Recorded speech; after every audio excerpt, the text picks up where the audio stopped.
Welcome to the Porsche Club Insider, your one stop for all things Porsche and PCA. Here's your host, Vu Nguyen, and the Insider crew.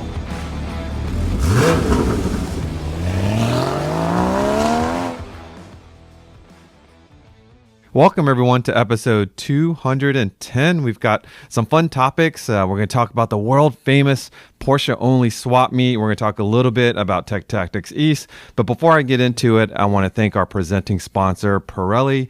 Pirelli tires have to achieve the highest levels of performance, safety, noiselessness, and grip on the road surface. Innovative tires that can satisfy even the most specific mobility needs of the end consumer. Thank you all for listening. If you aren't currently a PCA member and own a Porsche, what are you waiting for? Grab that VIN, head over to pca.org and make yourself a member. If you're looking for a Porsche, we have the test drive program. And again, head over to pca.org and we'll unlock some resources to help you find that special Porsche. I can't believe it. By the time you listen to this, it'll be mid-March, but at the time of recording, it's the beginning of March already. And we have a surprise in a sense where we've taken the show to the next level, and Damon he's sweating over there because he's been working feverishly to make this happen. And this is really the first time we've had someone remote in a long time. Manny and I are and Damon, we're sitting here at HQ, but our special guest of the day, he is sitting in Pennsylvania. This gentleman has held many titles within the Central Penn region. He's past president. He's currently the charity chair as well as the DE chair, but he has one of the most unique titles, and that is the Central PA Region Swap Meet chair, and that is Steve Baun. Steve, welcome to the show. Well, good morning, Vu and Manny. How are you guys doing? We appreciate you being the guinea pig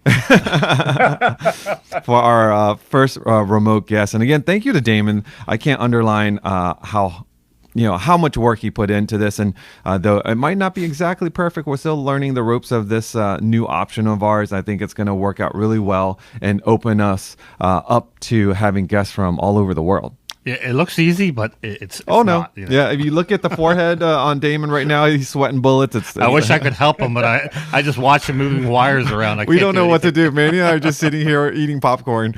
Yeah, I'm sitting over here. You don't see me on the camera because I am not touching a single button on this switcher today. He's not moving. You guys are getting this, and whatever you see is going to be post-production editing. So those of you that are listening today, if you wouldn't mind, comment below and just give Damon an attaboy for getting this together. But let's talk about the world famous Porsche Only Swap Meet. It's one of those things. If you come into PCA, especially if you're in the Mid-Atlantic, Northeast, right around the April-May timeframe, for years and years and years. And I think people just know that this is one of those things that when you're coming out of the winter and the spring, this is the event you look forward to. I went to 3 of these before I was a PCA member. Oh, really? Yeah. Oh, yeah. Everyone knew about the Swap Meet. Back then it was Ski Round Top, but you read about it in the magazines, the ad, and it was a place to go. So, yeah, it took me 3 years after going to the swap meet to become a member. Now, I'm just realizing this, and it may be you call me a hoarder, I call myself a collector.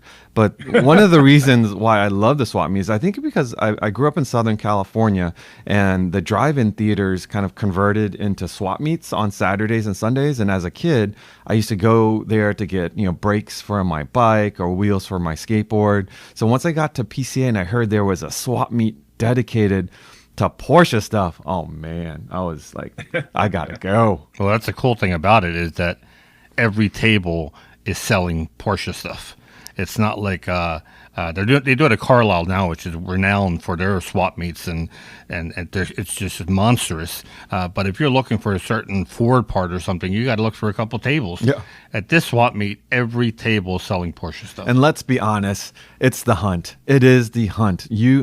I don't need anything, and I still go. But you come across stuff that you didn't realize you needed. Oh, yeah. Oh, and then of course you get it at that right price because that person that schlepped it from their garage or basement probably doesn't want to take it home. But then you got to think about what friend do you know that drove to the swap meet in an SUV that can carry home the set of wheels or the fender or something that you are not going to fit in your car, your Porsche, but you want to take them.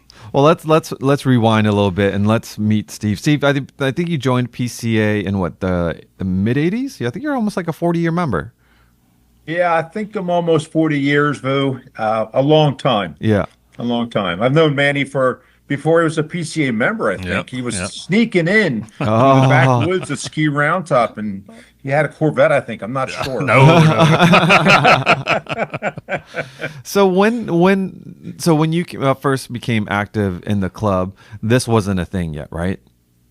The swap No, meet? you know, the very beginning of the swap meet was a group of men during the 356 generation that had a hard time getting parts. So they had talked a local dealer who was an Audi Porsche dealership in Mechanicsburg, Pennsylvania, to use their lot on a Saturday. And these men would come in from Carolinas and Virginia, and they would just exchange parts. So they could fix their 356s and restore them. And that moved into Ski Round Top after 2 or 3 years. It went from 7 or 8 men up to about 15 or 20. And the local dealer said, you're killing my business on a Saturday. You've got to move. Fortunately, that dealer had a twin brother that was the general manager at Ski Round Top. And he said, wow. why don't you use my parking lots? And I have nothing going on. And the spring we're closed. So you forward there, and I believe it was the second year at Ski Round Top. I was in my young 20s, and I was a Porsche owner. And you learn real fast, if you raise your hand for something, you've just volunteered yourself. And I first did that to the guy that had organized the swap meet, Dennis Frick, who's been in the club for many years. Oh, that's a name that rings a bell. Yeah. Yeah, Dennis Frick, he's known by many, many people for restoration. And at the end of that day, I had volunteered to help him out. He said to me, do you really like this? You did really great today helping me. I said, yeah, it was pretty cool. And he says, great, it's your event. And he walked away from it. And I said, what does that mean? And so that kind of fostered the event. What year did it move to? I've always heard about Ski Round Top, but it was before my time. When was that? Was that like in the 70s or? Man, it was like 47, 48 years ago. This is like our 49th year of the swap meet. So do the math backwards. It was kind of neat. The event used to be the end of March. So in some old pictures, which I don't have today, unfortunately, there's still snow in the back of the slope. That was our backdrop. But the venue had a big parking lot. We had lots of restrooms, and the local police from Harrisburg, Pennsylvania, had food trucks, and they raised money for charity. They would come out and sell food, and it was kind of neat. I think it was my second or third year. Excel had just come out, and I learned how to use that. And I noticed a lot of vendors would get there at midnight and 1 o'clock in the morning, and to reserve their space, they go down and put paint buckets on their spots, and sometimes get a little physical. And it wasn't a pleasant scene. Really? So by the third or fourth year, I had instituted you could pre-register, and I was using Excel. I was so excited. I got this new technology, and everybody thought that was great. They wouldn't have to get there at 1 in the morning to reserve their spot. They could reserve it a year in advance, and that changed the game. We went in several years, filled that parking lot, filled the secondary lot, and after probably about 9 or 10 years at Ski Round Top, we had maxed out the gravel lots, the paved lots. We were parking on public roads, which we got rid of for by the Pennsylvania State Police. And he says, you get one warning this year. Next year, it's going to be very expensive. Oh. And it was that year we moved, the following year, we moved to Hershey, Pennsylvania. Wow. And then the event took off again. Right. What was the how did you get the connection to be able to do it at Hershey? During these years of being a swap chairman, I had moved into working in the automotive business as a salesperson, and it happened to be a Porsche store. One of the cars I sold a car to was the vice president of Hershey Entertainment Resort Company. I'll use his first name. His name was Scott. He was an enthusiastic new owner of a 911. Nice. That's all we had back then, in 944s. And he had volunteered at the Ski Round Top. And I told him I was in this dilemma. He saw me meeting with the state police, and I said, "Well, we're in trouble. We're parked now on the public roads, and we're a nuisance. They're going to find me next year." And he said, "Why don't you come to Hershey? I'll handle it for you. And whatever you're paying here, I'll charge you that there." And Hershey at that time was not the monster it is today. It was a much smaller company, and yeah, so we moved it to Hershey and just mimicked the same thing, kept pre-registration. We had all paved parking lots. We had the hotel available to us, and the event just took off again. And having the name Hershey is massive. It's easy to get to. All the roads go right to it. Lodging, food, restaurants, and of course, Chocolate World, if you like chocolate. I personally do. And you can go for a free tour and get a free sample when you're done. So we had a lot of benefits moving to Hershey. And the organization at the time, with the leadership, Scott ended up moving up to the president. We just grew with that support of Hershey behind us. So for our younger members that are listening, 25 years ago, if you wanted to buy and sell used Porsche parts, you did have online opportunities. There was eBay, and probably back then would have been like Craigslist or something, forums and stuff like that. But it still wasn't as efficient. I mean, if you wanted to sell one or two things, three things, it probably would be easy. But if you had a truck full of stuff or a garage full of stuff, bringing all of that and selling it at the swap meet would be a more efficient solution, I would think. Especially big parts that you have to package and ship. Like I remember someone brought this carbon fiber fender, which it was like a left-sided carbon fiber fender of some random 911, which I don't know who would buy except for me because I wanted it as wall art. But how would you sell that back in the day, right? So having the swap meet as an option is a lot of fun. And talk a little. So the swap meet, as you can imagine, buying and selling parts, but there's more components to the swap meet than that. There was, and I think you brought up a great point. At that time, Craigslist and eBay, they were not the best at navigating. You had to bid back then and you wait to the last 10 seconds and all that kind of jazz. So the swap meet gave an opportunity for a lot of people from Florida to come up and bring their wares. We had a lot of the body companies that were making body parts and, wide body kits would come up. And then we also had a lot of contingency of the Canadians coming down. They could buy used parts. They would fill box trucks. Yeah. And then they go back into Canada and they would pay duties because it's all used parts. So we would have people come down and rent from us, 20, 30 spaces, bring several empty box trucks, and they would walk around all day long with cash and wagons and just buy parts. So it kind of, the first 10 years of Hershey, you had the South coming up and you had the Canadians coming down, and we were in the middle of central Pennsylvania, and you had Ohio and those states coming in as well. And it was just huge growth. And as you can imagine, people said, "I wish you had more." And volunteers in our club, we are a bigger club now. We were small at the time. They were like, let's do a concourse, People's Choice Concourse, keep it simple. We added an autocross the day after the event to keep people there and race their cars in the parking lot that they bought parts on the day before. And Manny brings up a great point. We kept it Porsche pure. I can remember in the early years being a tough swap chairman, walking around and seeing, Ford and Chevrolet and other jewelry on tables and parts. And I have to say, to take this stuff off the table, gentlemen, or I'm going to ask you to leave. They were like, "Are you serious?" And I would say, "Yeah, it's Porsche only." And you fast forward to today, 2026. I think what keeps our swaps so unique and still relevant is, like Manny was saying, it's Porsche only. We don't allow anything else to come in. So it's been a great event. Yeah, well, that's I do want to point out the background is an older background that you're using, but I think it's a nice visual. The dates on there is not correct. The date for 2026 is May 2nd, correct? Correct. Right. So just want to make a note. The main thing about the photo is that it's sunny. Yeah. Because that's what the swap meet is known for, right? We joke about that with the weather, but it really doesn't matter. I mean, if you're going to go buy parts, in fact, you kind of hope that the not that you hope for rain, but you hope that the crowd will be less so that you can have better chances of getting a better buy. But the swap meet was my first, I would say, big PCA event. I don't think I had gone to any event where I saw hundreds of cars, all these booths and vendors. It was my first big PCA event. I think in its heyday, when it was at Hershey, you were getting well over 1,000 Porsches that were parked. We had a number of years at Hershey that were massive. Jerry Seinfeld, I've got the picture. I've used it. I was much younger. He was much younger.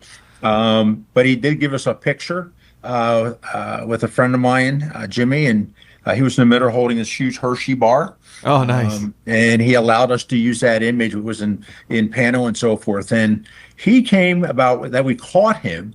He always came in all Navy. And his license plates, he usually had the last run of each model from Porsche. If you remember, that was in the articles a lot. So we would look for the last model of maybe a 964 or a 996, and it would say a New York plate, and it had an unusual number at the end of the model number. So if we found the car, if my volunteers found the car, we knew he was on site. And I'd say, go out and look for a guy dressed in Navy carrying bags. He collected models. But Manny's right. There was a couple of years we counted over 1,200 Porsches in the Porsche Only parking area. We did have 600-700 vendors and thousands of people.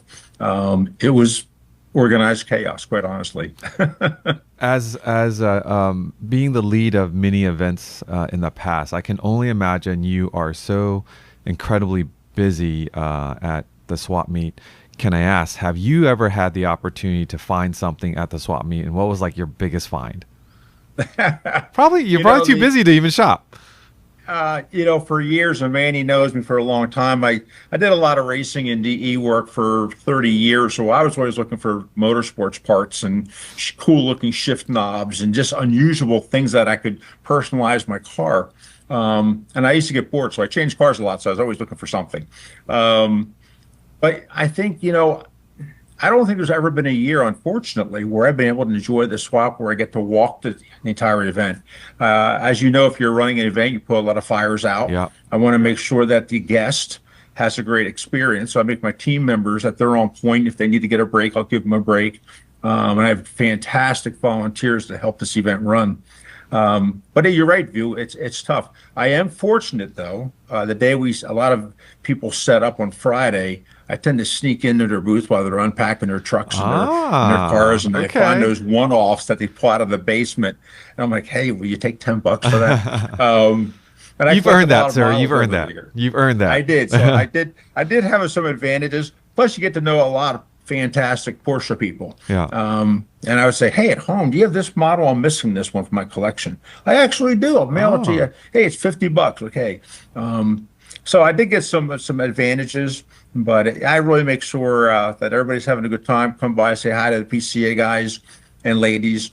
And the money goes to charities. At the end of the day, my push is to raise as much money as possible for our local charities here in central Pennsylvania. So that's our big push. Even if you're not particularly hunting for parts, or even if you don't own a Porsche, it's a cool site to go to. It is very much a social event as well. I know Manny sets up together with Roxanne in the past few years a booth to thin his collection.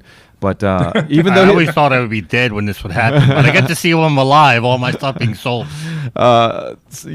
Don't kid, folks. I know you're selling stuff, but you're still walking the lanes trying to acquire stuff too. So over the years, do you have a memorable item that you? So there was a shop, no longer in business, that had was selling like driving suits and racing stuff. Anyways, they had bought a shop from VIR, and they were going to go inside of VIR to be their official shop, but they had to buy all the inventory from the previous shop. So anyways, it was a lot of lines they didn't carry. So they bring it up to the Hershey swap meet. And that was, of course, you get there early if you're a diehard like I was, and I'm midway for the swap meet going up and down the rows, and my friend called me up, and he says, hey, where you at? And I look up, I go, I'm row H. He goes, come up to the front right now. He goes, they're selling driving suits for $10. I remember and this. I was like, what? He goes, just come up. I remember this. I drop everything, and I cut through the vendors to the front, and sure enough, there's racks and racks of driving suits. in European sizes, which of course us Americans have no idea what that means. But it was, I still have it pictured in my head. There was about 30 guys, middle age, in their underwear. Yes, trying out all these driving suits. I think I still have nightmares. To see what they could possibly fit. And I got myself a Sparco. I think it was a 2-piece or 3-piece driving suit for $90. It was a heck of a deal. The hilarious part is, yes, they middle-aged men, half naked, putting on suits, and they wanted them to fit, but some of them clearly didn't fit. And they're like, how does, I'm like, that zipper is about to blow. Like, no, you cannot buy that one. But it was a pretty funny sight. I do remember that. Yeah, that's my best memory, I think, of getting a great deal. But it was always tough to find. Yeah. But what was interesting was when the internet really started to become popular, and suddenly you started hearing people saying, well, I'm just going to buy it off eBay, or I'll buy it off Rentlist, or I'll buy it off Facebook, and people said, how's this going to affect swap meets? And I guess it did to a point, right, Steve? It did. If you remember when the internet came out and you had a lot of online, a lot of people were scared. Businesses were scared. It was to take their business away. And we had the same concern. And after a year of seeing a lot of change, I took the approach, and I was in the car business for most of my entire life. So we were having the same thing. This is going to hurt us. And we took the approach, let's embrace it, because it also means I can reach out further. I'm no longer in my own little segment. So we looked at that and said, okay, let's go out and market differently. Let's look at digitizing, but the word we use today, right? And we started to do that as well. And what we found is the vendors figured out to pivot as well. So you might have been up in, maybe you produced something very unique. You had 326 Classic out in California. He figured out real fast he could send his boards to Hershey, Pennsylvania. Him and his wife would fly in with a couple employees. They have little tiny clipboards, and you'd sit there and write orders. I want a steering wheel. I want pedals. I want this. He would hit your card and say, we'll ship it out to you in the next 2 or 3 days. We'll get back to Cali. And then these people exchange that information. So as we move forward in a couple of years, as the internet just took off, we saw vendors got pretty savvy, and they started using the swap meet as a hub to show wares across the country, because now shipping was becoming a thing. Mm-hmm. So it did pivot, and those that went with it really grew. The guys that sold collectible stuff, the smaller things, we're going to be at Hershey, bring in our collection. If we don't have it, we'll ship it to you. Come and look at it, touch it, feel it, eat it, lick it, do whatever you want to do. So that changed the event again, and we embraced that. We did lose some of the faraway guys, the big guys. Mm-hmm. They stayed down south. The Canadians, that whole thing changed because of our government and the Canadian government. They were changing some of the rules and regulations at the border. Some of that changed, which we couldn't, affect that by any means. But so the internet's had an impact, but I think it's how you look at it and how you grow today. And like I said earlier, it's more than just the swap of merchandise at the swap meet. It's social, there's the car show, there's a lot going on. And I think you've built such a solid foundation for this event that with you pivoting, it still remains fresh, and for other vendors seeing it as an opportunity to, like I said, I go there not necessarily with a list, and I see things and I buy it because they're there. And I think vendors see that too. It's an opportunity for them to market to enthusiasts at a Porsche only event. So exactly. Speaking of pivoting, when was the pivot from Hershey to its current location? Unfortunately, we all remember COVID. So COVID came rolling along, and Hershey at that time as a company had really broadened their footprint in everything from owning resorts to their food lines. And they put a lot of value in their name and their logo, and that became very apparent. Our costs kept going up. We had to be very careful. If we used their logo, they had to approve it. So I watched the culture of the company change, and that's who I dealt with. Mm-hmm. When I used to get a contract that I could write for 10 years, here it is. And your rent's going to go up a little bit, and trash removal. Then it went to 5 years, then it went to 3 years, and then it's like, we're going to give you a 1 year. And that became scary because I'm taking people's money a year in advance for an event. So I started getting cautious. This big monster was I was no longer important to them. And the people I knew had retired. So I was just another person renting the facility. COVID comes rolling along, and like the world, they shut down. They had to. They were very public. And they said, we're going to be to all their third parties, because they rent their facilities out to a lot of third parties. You're out for 3 years. We don't know what's happening, but we want to let you know 3 years, we're not going to rent to you people. That meant our autocross series that was running at Hershey, they had massive lots. We had great pro solos there. That all ended. SCCA used to hold their East Coast Nationals there. That ended. So it affected a lot of things car related in central Pennsylvania. The Hershey show, the big car show, that got canceled. So for car people, for Mecca, Hershey, it was a huge change. And I said 3 years. I said, yeah, maybe 3 years, maybe longer. And I'm like, okay, well, 1 year I could probably see we could salvage. But after 2 years, people find other things to do. They don't keep that date anymore. I know PCA keeps that date on the calendar. So I went to the board and I said, I think we need to move. And I didn't want to leave Hershey because it is Hershey. But everybody agreed, well, what's going to happen? Meanwhile, I have Carlisle Events in Carlisle, Pennsylvania, doing 8 humongous car shows. They had taken the state of Pennsylvania to court. Lance Miller is one of the partners. His dad was Chip Miller. And he had been after me. We had raced out. He was a Corvette guy, so that was his dad. So I knew Lance for years coming up through racing and tracks. And we were a couple of years apart, so we were very similar in a passion for vehicles. Of course, he was Corvette, I was Porsche.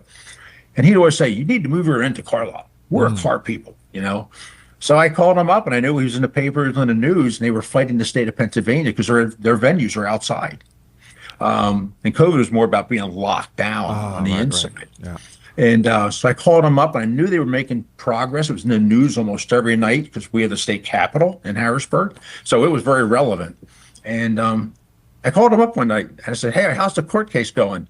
He says, off the record, we're going to know in a couple of days. I think we're going to win. I said, no kidding. He said, yeah. He said, we've missed 2 shows, but you want to bring the swap over and move your date a little bit, I can squeeze you in.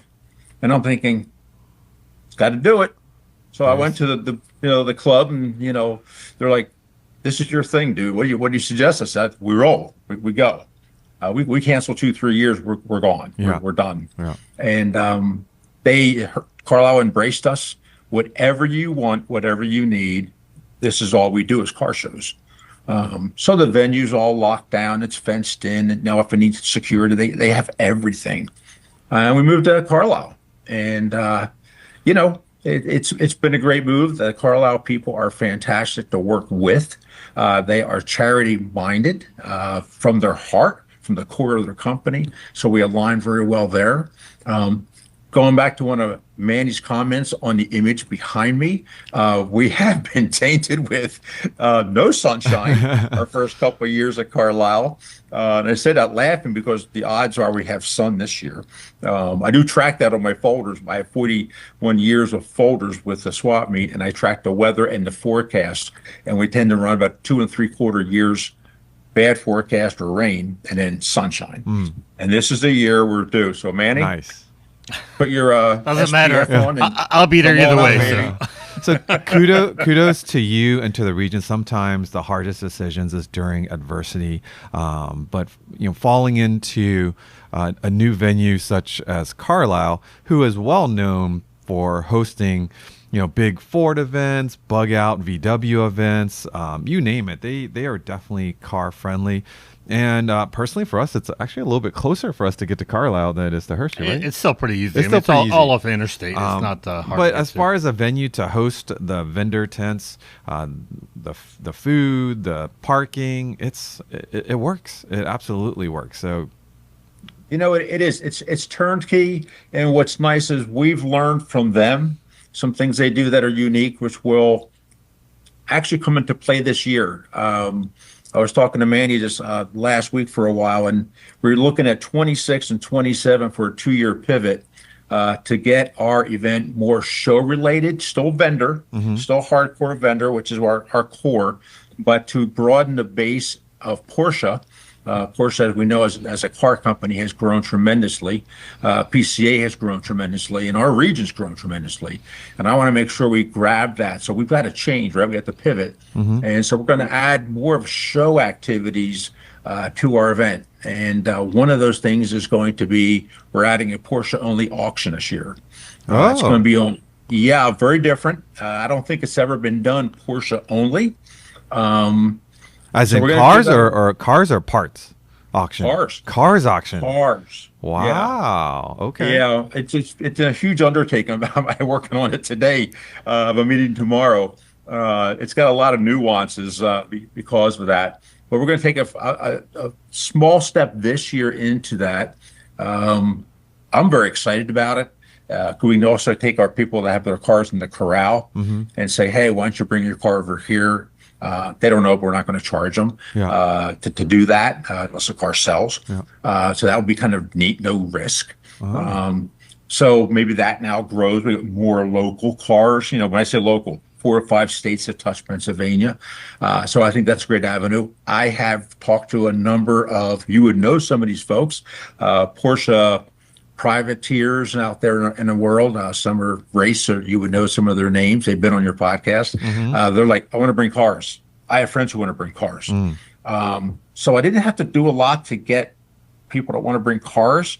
I'm excited. I hope it works. It will bring a whole new dimension to the event and keep people there longer. And we're still going to do a concourse for people's choice. The food venue there at Carlisle, they have great food. They're all third-party vendors that come in. So they're fantastic. And we're going to online ticket sales. And we tried it last year. We're embracing that more with a huge company and going to QR codes this year. So we're really moving into some technology, but we're doing it in small steps. We're volunteers. Yeah. It's not a company. So I have to be cautious. I just retired in the fall. So I have all this energy and ideas. And you know what? I turn around and I don't have a workforce. It's you. It's you. But I do have volunteers, and they're great for for limited shifts. So that's what we're looking at. So that's why I'm doing it over 2 years, is to get my team adjusted, make sure we make things right so the people showing up have a great time, that it's easy. We're still who we are. With these other attractions now. So I think it'll be good for people who, like yourself, who aren't going there for a specific part, but you hear all the excitement around here about the swap meet, a Porsche Only Swap Meet. Like my region does the drive up to there, and I'm betting majority of people don't need anything because they're driving newer cars. But if there's a reason to come hang out with fellow enthusiasts, and hey, I'll walk through the swap meet and see if there's anything I discovered that I didn't really need, but I do. That's a plus. But having the car show and making it more almost like Works Reunion, where people just come to hang out all day. You just want to hang out. Big a cars and coffee that goes on past lunch. I will say I've gone to many Porsche swap meets. I haven't gone every single year, but I rarely buy anything. Oh, really? I go up there just You're so disciplined to hang out for a day, and back when I was doing social media for the club, what Bogdan does now, I go up and take a couple photos, but I kept going up even after that just to go hang for an hour or two. And then usually the weather is, I shouldn't say usually, half the time the weather is bad, so it really is just go up, see friends, look at some cars, and then when you're too cold, too wet, if it's one of those weekends, head back home. So the fact that you guys are, pulling back, or not pulling back, but adding more experiential sort of activities to this, 100%, that's awesome. Yeah. For somebody who was already going up just to hang out. Agreed. A few more reasons where you need to be there. And even if you're not buying anything, it's worth walking the swap meet just to see some of the stuff for sale. I remember with Tom Pervasi, our Works for Union chair, we were walking. He's from California, and he stops at a table, and there's this really dirty injection unit sitting on a table all by itself. That's it.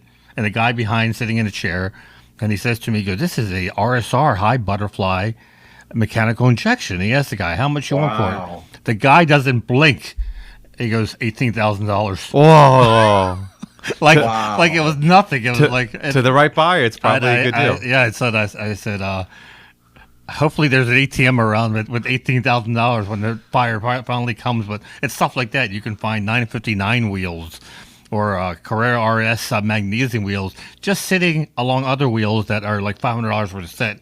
And he has these $10,000 magnesium wheels. Yeah, you'll see stuff there that, like, even if you aren't planning to buy, don't have enough money to buy, you get to see it. Like, I've held a Carrera, a 356 Carrera, 4-cam Carrera roller bearing crane. Oh, yeah. In my hand. Yeah. I've held one.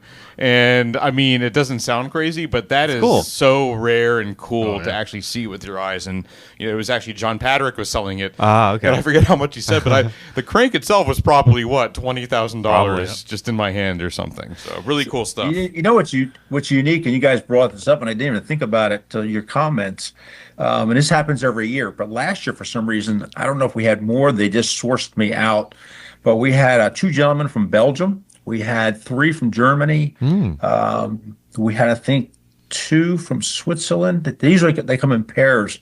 They represent like collectors over in Europe and the EU, and they come over to the swap meet, and not just us. They go up and down the East Coast, and they search some European shows too that might have some Porsche parts there. But they definitely don't miss. One guy, the Belgian guys, like, oh, we've been coming to your event for like 16 years. Yeah. And all they do is look for these unusual parts for these people, and they get a finder's fee. And that pays for this. And they come over for 2 or 3 months. They get to eat our American food. Like, they're all like, this is great, and we're funded by our buyers. And I asked the Belgian guys, I said, well, have you bought anything? They looked at each other, and they pulled their phones out, and they're going through these things in their phone. And he goes, what do you got? He goes, this is euros. I don't know.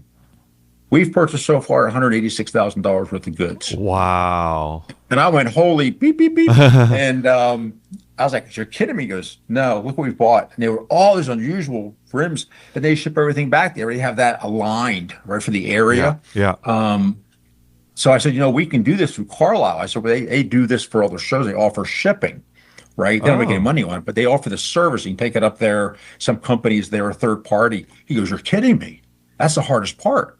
I said, no, I can handle that for you. Not me, but we have access to that. So he says, you got to let us know. We'll spread that. He goes, there's a lot of people like us here. You're just not aware of them. So sorry about that. I have a couple dogs barking. Oh, no worries. But it's kind of unique that has occurred as well. And then we had a German company come by through 2 years ago. I think it was our second year, Carlisle. And they had heard about the event, and they brought a news crew. And we have a news clip somewhere. They ran it on their local news. I think they were from somewhere around Weissach area, Porsche land. And they heard about this. We're coming over to visit some relatives, and we're here doing a video and getting paid for it. So it does pivot out like that. I think the auction and some of the things we're adding for the future will really add to the event. We're not going to pull back at all from being vendors. But for guys like yourself, the boomer generation, that you're starting to sell your stuff, maybe the auction, now you walk by and go, man, I used to have a nice. Called you a boomer, by the way. I was a little disappointed when you called me a boomer, but that's okay. That's okay. I know you're a younger one. I don't. What is that? Why, man? What is that? He's X. He's X like us. He's X. But I act like a boomer, so I identify as a boomer sometimes. So for those listening that have never been before, what's the investment? How much does it cost to attend as a vendor, and what does it cost to attend as just a participant? Yeah, this year as you show up, whether it's 1 or 2 or 3 or 4 people in the car, it's $30 to get into the event for parking. We are adding a Porsche show field this year, so to kind of mimic the Corvette show that Carlisle does, which is the largest Corvette show now in the world. They do a show field, and everything's pulled together. So that's going to be $10 more to be on the show field, and show your car off and hang out. I was hoping to have it this year, but maybe next year that we can start bringing regions in. Like Manny's organization comes up out of Maryland, that you bring XYZ cars, and we as a club we give you the tent. We give you a 10 by 20 or 20 by 20 tent for your region to be on the show field. That is our next pivot point, is to build the show field into a monster, so it become a show. as well as the hardcore vendor. And we'll keep those two separated by food stands. So it's a great way. You do this, spend some money, eat some food, go check out all the cars. And then knowing that the four-door segment is very important to Porsche people, almost all our car people, two doors, have four doors. It's a high percentage. Nothing really goes after those people. We're going to add probably next year, a whole part of the show field will be actually towards four-door segment to get those folks to come in, park next to the two-door segment, food, vendors. Nice. Porsche auction. So I'm really trying to add a lot of Porsche flavor. So when you get there, there's so much to do and check out. It will be super exciting. A lot of people go up the morning of. I think vendors usually go up the day before and they set up on Friday. Any tips or advice for those that are coming from long distances in terms of where they can stay Friday night?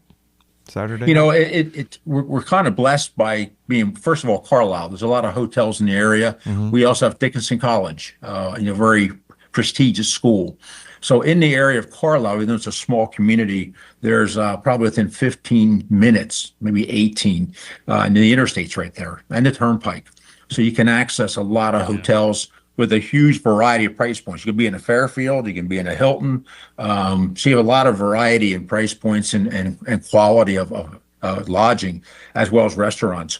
And as far as the vendors, we went to online registration, Motorsport Reg, which a lot of us use that for. They were hardcore motor racing in the very beginning, and now they've ventured into everything. We use them as our online registration for vendors. You can get on there, lock your space down with side by side or end by end, whatever you need. If you're making an unusual shape, which some vendors do, we do that personally on one-on-one. We call you up. What are you looking for? I want an L shape. I want this, I want that. So that's all moved on to online, as you would think with the world today. In the old days, we did it by mail, and that was me. and I had a recording on a phone with a little tape. And I would listen to people. I want to get some space. They didn't talk that way, of course, but well, you've come a long way. I mean, it's impressive, and I gotta thank you, the region, the volunteers for putting all this. Because let's remind folks that are listening that this is all volunteer based and it's for charity. Rain or shine, volunteers are out there smiling with the raincoats, directing you to your spots or where you got to go park at. So I've got it on my calendar. Hopefully those listening have it on their calendars. Steve, thank you so much for being a longtime member as well, and all the things that you've done for PCA over the years. Well done, sir. This is one of my favorite events, and I look forward to being there this year as well. Well, I think, everybody from PCA. I mean, over the years, the national organization has embraced us. We did, I think, the only swap meet ever at the parade. Yep. Was that the 50th? 50th parade, that's right. 50th parade. I think Manny and some other folks, Bob, had reached out and, you want to do a swap at the 50th parade at Hershey? I think that was the first and only time it was ever done. And it was huge. That was a huge success. Because so many people had heard about the famous Porsche Only Swap Meet. We wanted to give the out-of-towners a taste. So we approached Steve in Central Penn. We said, how would you like to redo this in the summertime to let the out-of-towners see what we all, enjoy every year? They get to experiment. And it went really well, although I do remember that a local dealer was selling a lot of their marketing stuff that they're not supposed to sell. Oops. Not thinking that the entire hierarchy of Porsche would be there. Be there. They came by to visit this Porsche Only Swap Meet, and it was a lot of explaining of why this marketing material was being sold. Cease and desist is probably the term they used. Yeah, that was a great event back then. The funny part, Manny brought that up, the event was hugely successful for PCA and the parade, and the venue was gorgeous, and you saw the roofs on display on whatever hole that was at the golf course. I mean, just beautiful setting for everything. And I forget where I was, and they get a phone call. And remember, I'm running a dealership now. It wasn't my dealership, by the way, but it was a dealership. And I get a phone call from one of my volunteers, says, hey, there's all these guys in suits walking through, and someone says they're from Porsche AG. And my head goes, and I knew what was there. Yeah. I knew what people had. I'm like, oh my God. I think I was up towards the hotel. So I get a golf cart, I shoot down, and they had already visited those. And so I tracked them. In fact, when I was to confront them, unfortunately, some Porsche guys from the United States were with them. Not that it was a plus, but at least I knew some names. And so I went up and introduced myself, and they pulled me aside, and I acknowledged everything. Yeah. And so they gave me their Porsche AG lines, which were very firm. But I have to say, and I won't drop any names because they were big names at the time from AG, pulled me aside towards the side of the parking lot. And there was like 4 of them. And the guy looked at me and goes, I have to say, this is impressive to see the root people here of the brand. Absolutely. And that you've been doing this for how many years? He goes, we don't find this in Europe. We see little groups, nothing of this size. He goes, just tighten it up for us. He says, but keep doing what you're doing. And he walked away. Everybody thought I was getting in trouble. There's a crowd of people watching. And they were like, what happened? They really love what we do.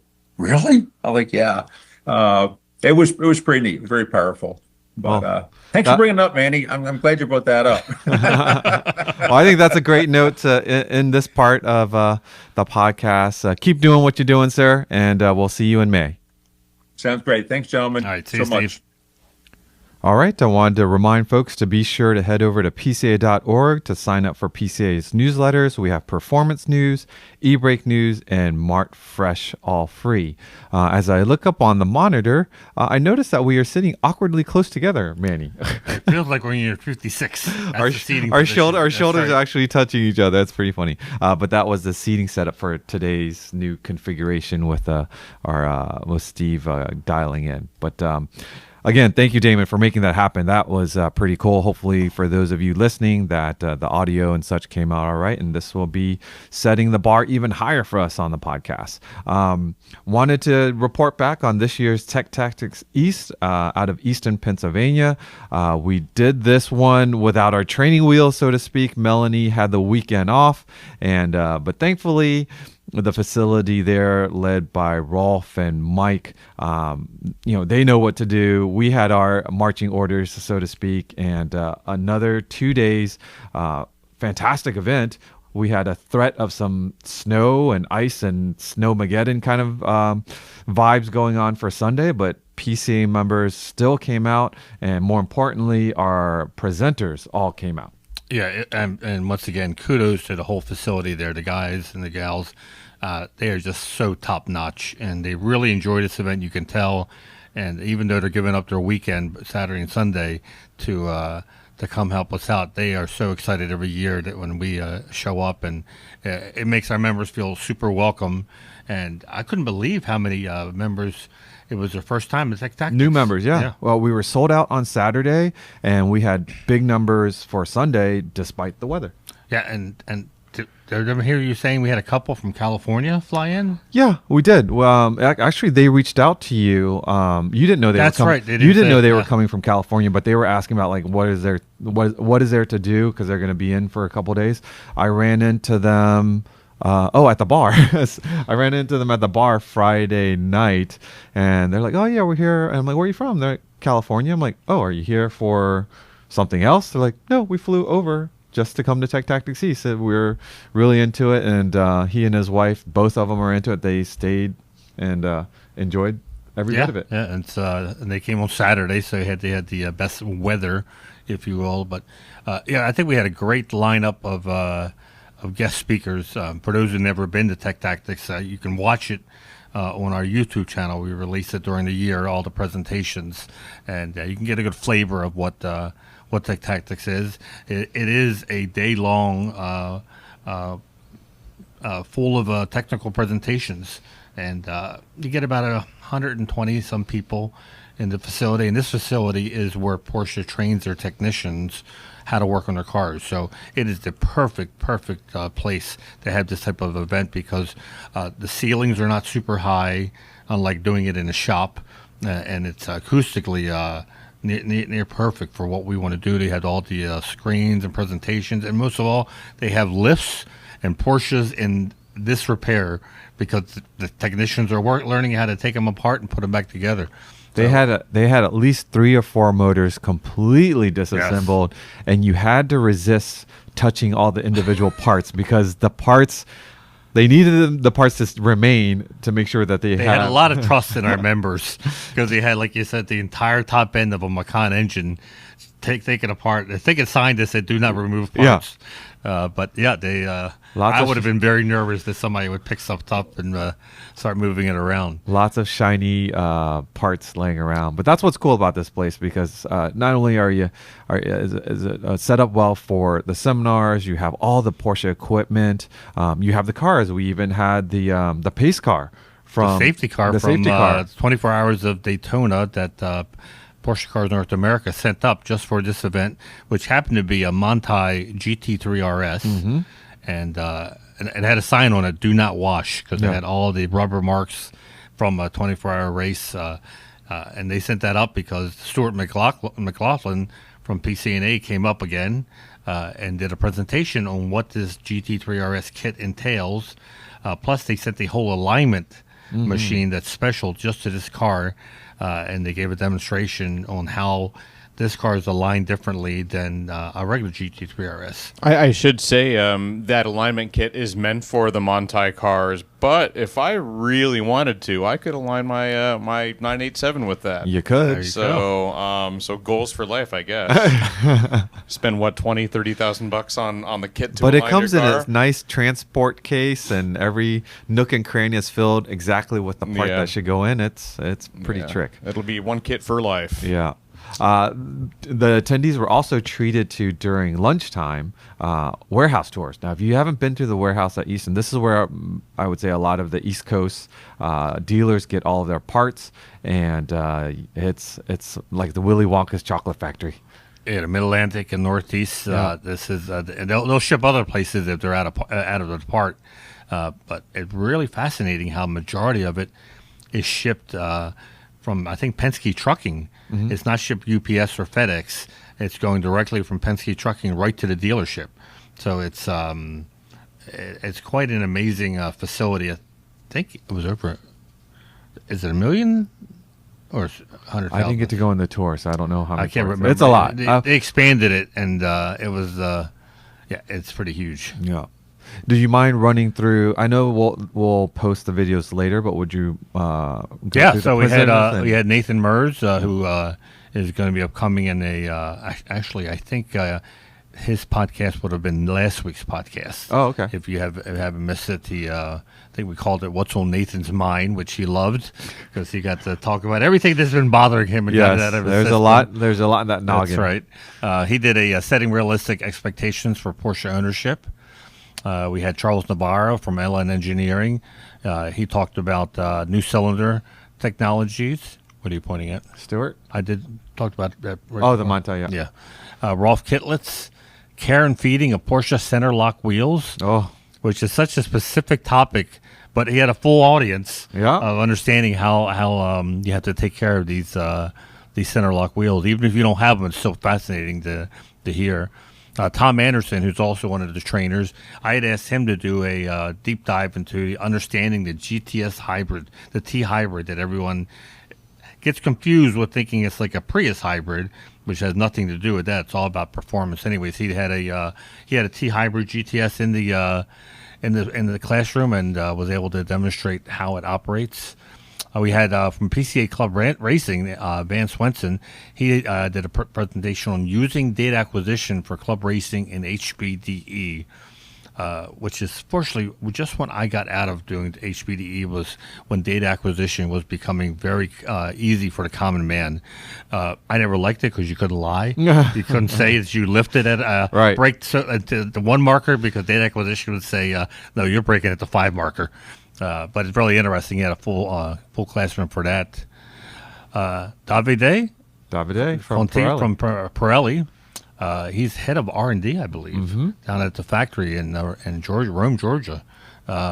He did the latest in technology with Pirelli tires. He talked about how you can actually the interaction and get all this data now directly to consumer from the tire, from certain tires that Pirelli makes. George Buselink, he talked about, basically he said it was like almost a buyer's guide for anyone interested in a 944. It was a 944 Common Issues and Solutions. And David Whitlock gave a state of the Porsche market for Saturday only, and I think Damon was able to capture it. I captured every single Thank presentation. you very much. Nice. We had John Paderak do a presentation on a restoration. He had to leave early. He couldn't stay for Sunday because of the snow. But we did capture that for those of you who didn't see him on Sunday or weren't at the event. You will be able to see that presentation during the year. I do want to say that the first presentation, and this one will definitely be out by the time you're listening to this podcast, is the David Whitlock State of the Porsche Market. We figured, that's the most timely and newsworthy in the sense that it's not going to work as well 6 months from now. Yeah, David covers a lot of car models, so if you want to just jump to yours, just look at the chapter index, and you can see all the models he covers. So while all of this was going on preparing Friday, Saturday, and Sunday, lurking behind our minds was what the weather was going to be for Sunday. And some of the models said it was going to start snowing early Sunday morning, but we decided to soldier on because all of our presenters were there. A lot of our members have all-wheel drive. A lot of them came in the night before. So the show went on, and I'm glad it did, because up until I would say 3 o'clock, it snowed the whole time. It was snowing, but it wasn't sticking. Yeah. It was like, it was not freezing. It was below 40, above 35 the whole day. So nothing was sticking. Yeah, no one was panicking. Everyone was. However, with that in mind, on Saturday, we Manny and I drove up from HQ in a minivan that I rented because we had a bunch of stuff to haul up there. But on the way home, because we gave away most of that stuff, I knew we didn't need as much room. That was an excellent call, by the way. And our minivan was simply a front-wheel drive, which probably would have been okay, but with the projections, I wasn't sure. So I went to the local airport and begged and pleaded with National, and they gave me, which I thought was excellent. I was like, we have a lot of cars, but flights are being changed, and we can't give up anything, but we'll give you an F-150. I'm like, that is fantastic. As I walk out to the parking lot, I notice that the F-150 is not all that jacked up. It's not very high. It's kind of low. And then I noticed it had Texas plates. I'm like, oh no, what are the odds? This is a two-wheel drive F-150. And I just hopped in. I'm looking for the buttons and this, that, and the other. And there's like a winter mode. I'm like, oh, maybe this is four-wheel drive. But I'm like, let me just double check. And I got underneath the front and looked at the front wheels, and there was no axle going to those. And so I sheepishly went back to the desk and I said, I appreciate you guys switching the cars out and giving me a truck. However, a rear-wheel drive F-150 I don't think will be much better than the front-wheel drive minivan that I gave to you. So is there anything else? And she was like, honey, I don't have any other SUVs or four-wheel drives. And meanwhile, I saw Jeeps out there. I saw big Dodge trucks, but I guess they had it reserved. She goes, I do have this thing called a Mitsubishi RVR. Have you even heard of an RVR, Manny? I didn't even know Mitsubishi was still selling cars in the U.S. So apparently this Mitsubishi RVR is like a baby SUV. Turns out it was from Canada because it was all in kilometers. And it had Alberta plates. It had Alberta plates, but it had the most important thing on the center dash. It had not all-wheel drive. It had four-wheel drive, selectable four-wheel drive, and you could lock the diffs. And I'm like, it's small, but it's got what I need. And we finished up the event and got on the road right around 6 o'clock, and now it's starting to snow sideways. I should say it was, I think, slightly beforehand. If we had left at 6... Oh man. So we were going into population, meaning we were headed towards Philly, and I'm just like, if we head that way, it should get better. We're going south. We should be all right. And we had Nathan's flights were he wasn't sure if he was going to be able to catch his flight, so Nathan and his wife were in Some Was it Chevrolet Chevy Trax or something. Yeah, There front was wheel something from drive. Florida. And then we had Damon. Florida played. So Damon was, what do you call the person at the end of the race? The anchor. He was the anchor. And look at me using sports terms. He was the anchor with sports term. all-wheel drive Cayenne with winter tires. So I'm like, you know what? If we end up in a ditch, we can at least get into Damon's. Four-wheel drive, not all-wheel drive. Four-wheel drive. Four-wheel drive. Cayennes Oh, are right. technically four-wheel drive. And if I needed low-range transfer case, all-weather Nokian tires. He was great. not worried at all. And I said, you run anchor, I'll run lead, and then Nathan will follow my tracks. And there were times coming into the Pennsylvania Turnpike and coming into Pennsylvania, I don't think I've ever had Manny go, if you think this is too much, like, it's okay, we can take a hotel. Well, the funny thing, you didn't have your high beams on, but it looked like we were in the Millennium Falcon going warp speed, the way the snow was coming at us so hard.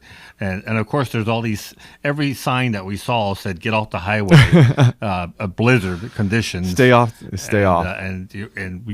points you couldn't even see the lines in the road. We were just following, we were following the flashing lights, which were ahead of us, which we assumed were plows. Yeah. And that's, there was one time where, I was making the tracks. I wasn't following the vehicle in front of me, and so that you couldn't tell where the exit was and where the main road was. I was starting to rethink my choice there, but I said, let's just get to Philly. We get to Philly. Philly was worse, and I'm like, okay, now we just need to get to Delaware. Get to Delaware, and we should start seeing pavement. And thank goodness, before I thrown in the towel, we got to Delaware and we started to see pavement. By the time we get to Maryland, they were plowing the shoulder, and I said, well, this is great news, because if they're plowing the shoulder the day of the blizzard, that means that it's not too bad in Maryland. Yeah, it was good to go. But anyways, shout out to National Rental Car for giving me this Mitsubishi RVR. If you need something for all weather, that's and I got to give you a shout out for driving for that whole thing, because I'm a good passenger. But I felt really bad that I knew you had. You felt so bad that you slept through half of it. That's my way of coping. All right, let's get a little bit of news and wrap this up. They're talking about the K1 again, but the K1, I thought originally was all electric, but now that Porsche's pivoting, it's going to be really interesting, because this is obviously it's going to be a based on the Audi Q9, and so it's going to have a gas option as well, and possibly use the Audi-based V6, V8, probably the same ones that we find in the Cayenne. I just find it fascinating, and I'm sure Porsche has done their market research, that there's a market for a 3-row SUV that's a Porsche. Oh, absolutely. Absolutely, and I think so you're in line to buy a 3-row? No, but I have my sister would. My sister would right now. She's looking for a 3-row SUV after having her little one. And if there was a Porsche, she would probably consider, because right now she's only has the ability to consider like some of the American big ones. The Suburbans and Tahoes have 3rd-row seats. The Toyota Grand Highlander, which has 3-row seats, but that's not her style. She would be a good candidate for a 3-row Porsche. To me, it's just mind-boggling. It's what the market is demanding. The market also says pickup trucks, but I don't want Porsche building pickup trucks. True. So it'd be interesting to see what they end up with. You think these will probably be hybrids as well, right? I can't imagine that they would be just straight ICE. That's a good question. It may be. They got to do it fairly fast. They got to respond to not so much changing interests, but I guess the laws that are changing and the requirements that are being lifted in some countries. But they've been talking about this K1 for a while. Yeah. So I'm sure, like I said, they've done their research, and it'll be interesting to see how Porsche makes it a Porsche, not an Audi. Yeah. Yeah, for sure. All right, let me remind you of some events that are coming up. Obviously, we've talked about Porsche Parade in Lake Placid and how it's shaping up to be one of the largest, if not the largest, Porsche Parade ever. Registration's already open. The event itself is June 14th through 20th. The question now is, if you haven't registered, can you find a place to stay? Some hotels may or may not have availability. People are looking into Airbnb options, but everyone wants to be there, so we're super excited for that. Treffin at Sea, the West Coast cruise, the wine cruise, September 19th, and we're going from Vancouver down to San Francisco, down to Santa Barbara, down to LA, and at both ends of that cruise, we're looking to do some events with the regions and give you some nice opportunities to visit some car-related shops and museums. And if you haven't looked at the pricing for Treffin at Sea this year, it is an incredible value. I'll leave it at that. Like, it would be more expensive for you to go to Wally World and take a hotel at Wally World than it will be to go at Treffin at Sea. And it's all inclusive. Once you get on the ship, you put your wallet into the safe and all your food and drinks, I think 15 drinks per day. I don't recommend that, but you can drink up to 15 drinks two a day. mega desserts. And 2 mega desserts. The rooms are nice. If you're into hospitality and customer service, they do it so well. They are always there serving you with a smile. And again, a few days on a cruise ship with fellow Porsche enthusiasts and seminars. We've got some great guests lined up, and we'll talk about those folks a little bit later. But you'll see some marketing information coming out on eBreak News and through various PCA outlets for Treffin at Sea. If you're interested in racing with others online, check out PCA Sim Racing, pcasimracing.com. If you're looking for some insider swag, we have bottles, mugs, t-shirts and such. You can go to pcawebstore.org. If you're looking to, and we saw this weekend at our Cars and Coffee, PCA Insider decals. If you'd like a set of decals, send us your physical address information to podcast@pca.org. Well, Manny, that was very cool to hear from Steve and learn the history of the world famous Porsche Only Swap Meet. Thank goodness we made it back from Tech Tactics East. That was an adventure that we'll remember for a while. That's right. Thank you all for listening. Be sure to like, comment, and subscribe. Consider sharing our show with fellow Porsche enthusiasts. Until next time, stay safe, and we'll catch you down the road.